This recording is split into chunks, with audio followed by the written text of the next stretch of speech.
Good day, my beloved brethren. This is Zobida once again with today's reflections entitled My True Love.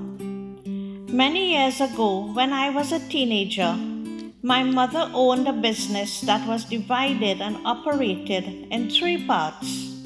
We had a food takeaway service, a dry goods depot, and also a section where we sold market items.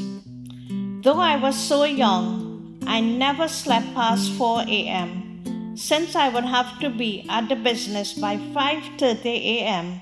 every morning to help my mother serve the breakfast crowd. Then I would catch a bus for school to Port of Spain since we lived in Maraval, and I would return to the shop to help with the lunch crowd, then back again to school. And in the evening, when things were quiet, I would take over the business with my brother until closing time. Life was tough, but we were happy and contented. My father had passed away a few years prior, and without any income coming in, my mother ventured into the sale of food. And little by little, the business grew, and she tried her hand at other undertakings. Anyway, one day, while at the shop, I felt something hit me. I looked to the ground and saw a red rose. I turned my gaze outside, and there sitting behind the wheel of a gold-colored jeep was the most handsome young policeman I had ever seen. He tipped his hat and drove off. This incident repeated itself every day for about a week. My mother had made a comment the first time it occurred. She said, "A red rose, that spells love." Anyway, one day this person ventured to come into the shop. My mother spoke to him and asked him questions about himself. However, to cut the story short, we fell madly in love, and thus began what I call my fairy tale romance. Since every day, come rain or shine, he would bring me a red rose. We were both young and so much in love. Many a time while on duty, he would come through the pouring rain, run up the steps to my house and hand me a red rose. We shared many, many memorable moments together. But alas, because of religion, our relationship ended. Anyway, still, at quiet times like now and then, he flashes across my mind. Love, beloved, is something so beautiful, something so precious.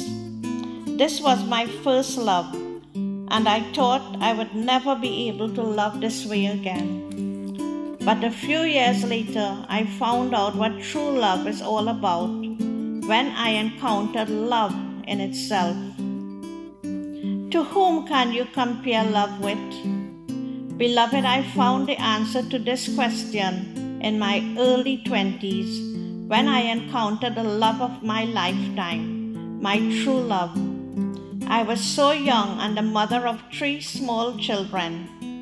I would never forget the day I met Jesus. I had been a Muslim for all my life. One day, unexpectedly, there came a knock on my door.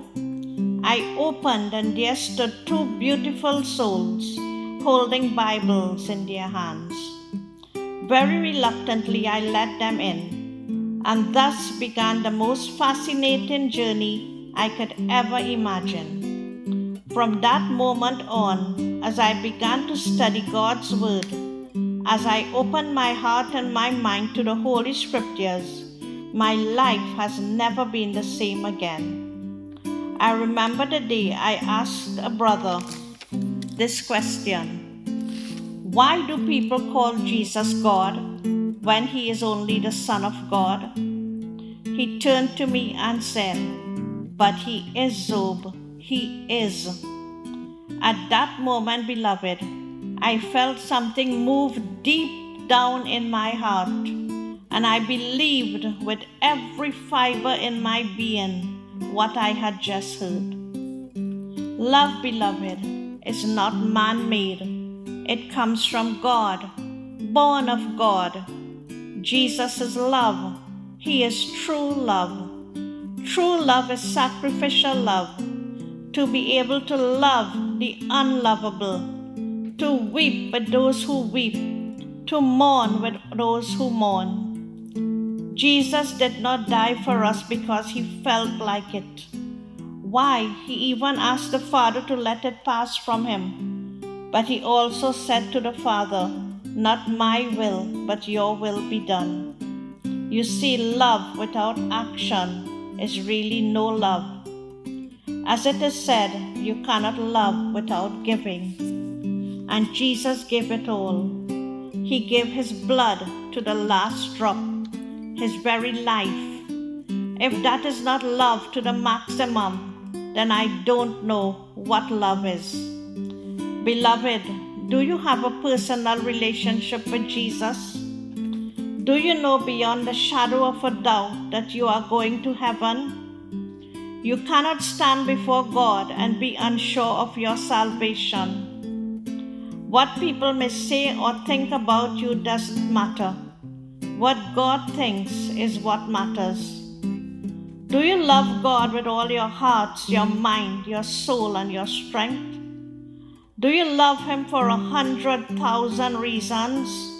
But most of all, do you love Him simply because for who He is? Have you found in Him the love of a lifetime, a love to last your whole life through? I have, beyond the shadow of a doubt. Scriptures say, "Delight yourself in the Lord, and He will give you the desires of your heart." I leave you, beloved, with a few scriptures. Hosea chapter 6 verses 6 says, "I don't want your sacrifices, I want your love. I don't want your offerings, I want you to know me." And Romans chapter 8 verses 38 says, "For I am convinced that nothing can ever separate us from His love. Death can't and life can't. The angels won't, and all the powers of hell itself cannot keep God's love away." Just look around, beloved, and you will behold how real God's love is. Why? All your senses are marvelously intact. You are alive and you can see and hear and smell and taste and touch.